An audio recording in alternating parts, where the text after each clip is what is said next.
Ukrainian President Volodymyr Zelensky said that there would be another round of peace talks between Russia and Ukraine on Wednesday.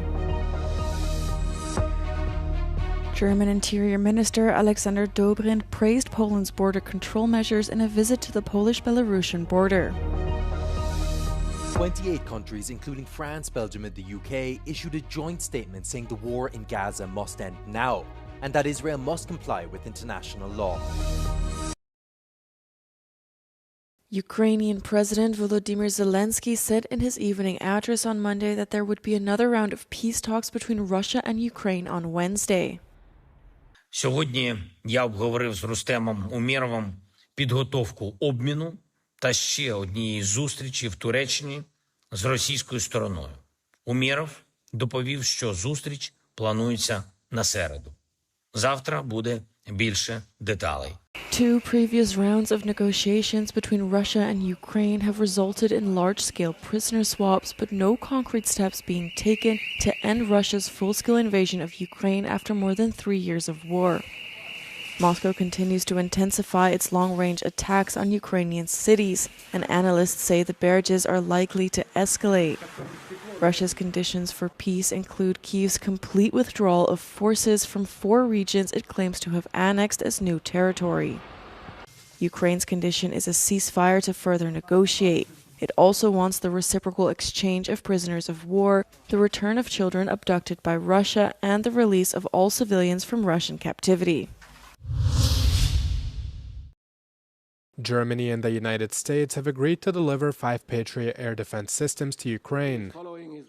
The announcement comes as Russia ramps up its campaign of long-range strikes on Ukraine, including using ballistic missiles which only Patriot systems can shoot down. Ukraine's former Prime Minister and newly appointed Defense Minister Denis Shmyhal says the systems will significantly bolster his country's aerial defenses. Air defense, especially Patriot and PAC-3 missiles, along with ammunition, are crucially important to us. Russian terror is continuing, so we need to strengthen our air defense. I request the US to make these weapons available for purchase and our European partners to extend all the needed financing for their procurement. Germany's defense minister Boris Pistorius issued some words of warning to Russia's President Vladimir Putin. This sends a clear message to Putin.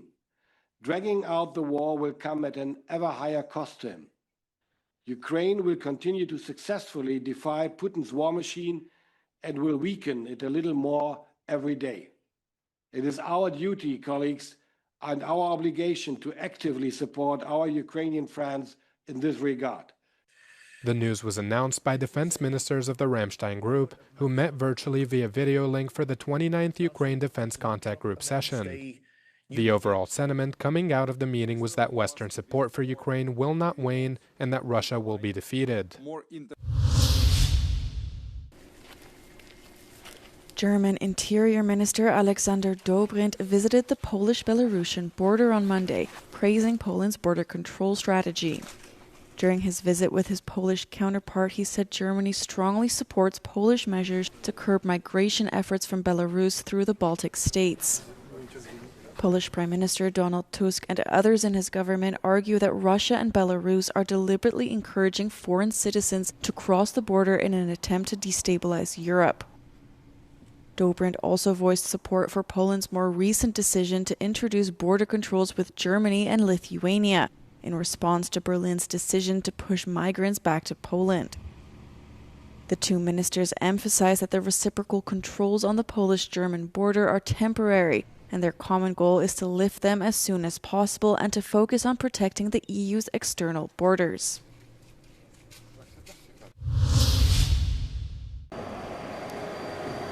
Azerbaijani President Ilham Aliyev said that his country is planning to file international lawsuits against Russia. They are doing so with regards to the Azerbaijan Airlines flight that crashed in December last year. The plane was flying from Baku to Grozny when it crashed near the Kazakh city of Aktau, killing 38 people. An initial report revealed that a Russian missile caused the plane to crash. Speaking to local media, Aliyev said that despite it being, quote, clear as day that Russia shot down the plane, whether they intended to or not, Azerbaijan did not receive a meaningful response from Moscow. We didn't get any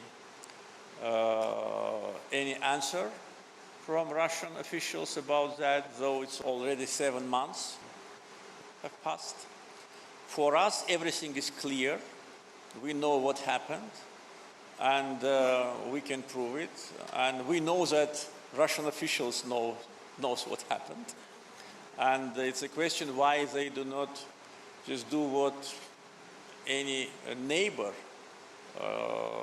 would have done. Our requests or demands are absolutely natural.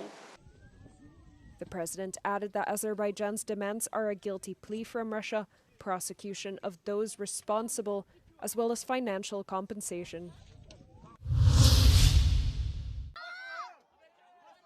28 countries, including France, Belgium and the UK, issued a joint statement saying the war in Gaza must end now, and that Israel must comply with international law.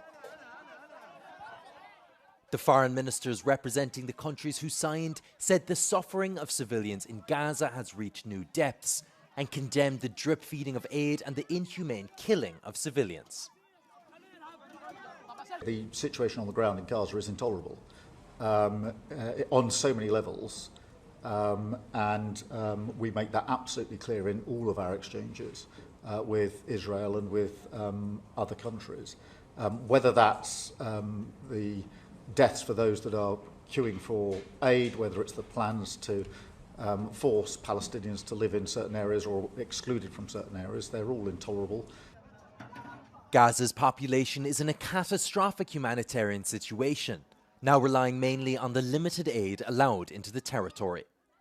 Signatories called for an immediate ceasefire, adding they are prepared to take action to support a political pathway to peace in the region. The international community is united in its revulsion to what is happening in Gaza. This horror must end.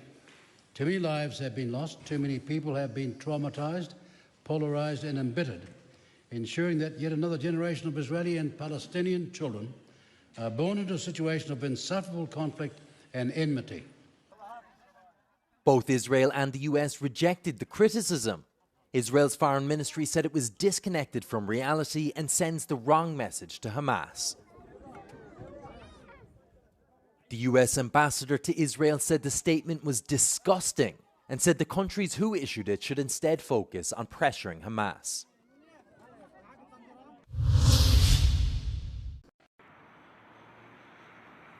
A trilateral meeting will take place on Tuesday between Iran, China and Russia to discuss Tehran's nuclear program and the risk of sanctions being reimposed, Iranian Foreign Ministry spokesperson Esmail Baghaei said on Monday.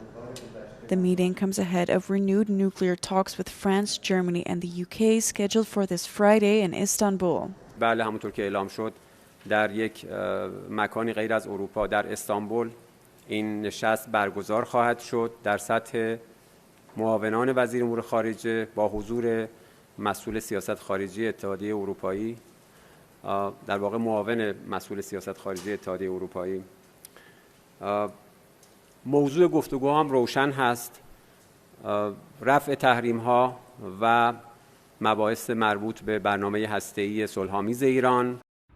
The three European powers, along with China and Russia, are the remaining parties to a 2015 nuclear deal that lifted sanctions on Iran in return for restrictions on its nuclear program. European countries have threatened to trigger the deal's snapback mechanism, which would allow sanctions to be reimposed in the case of non-compliance by Tehran.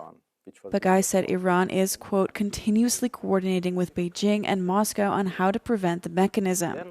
He also noted that there is no plan for talks with the U.S., which ended after a 12-day conflict waged by Israel and the U.S. against Iran last month.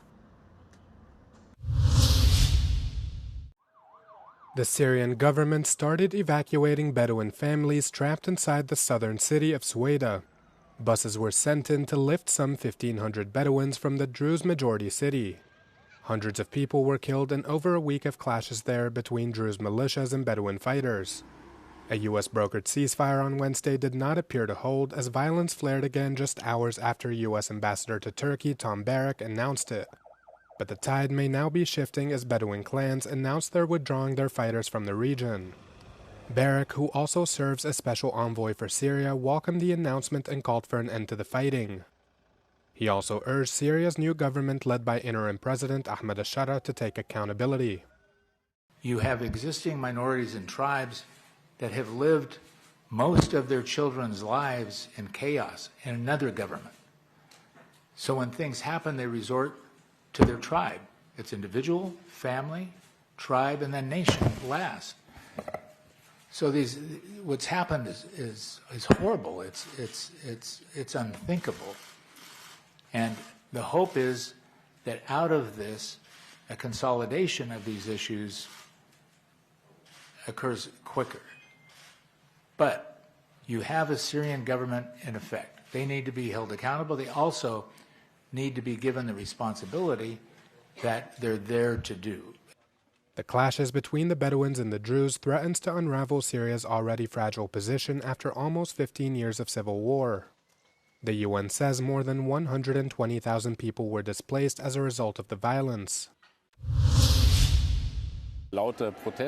Protesters chanting and honking horns almost drowned out an entire interview made by Alternative for Germany Party's leader Alice Weidel. At times, both Weidel and the presenter had to lean forward to understand each other amidst the noise.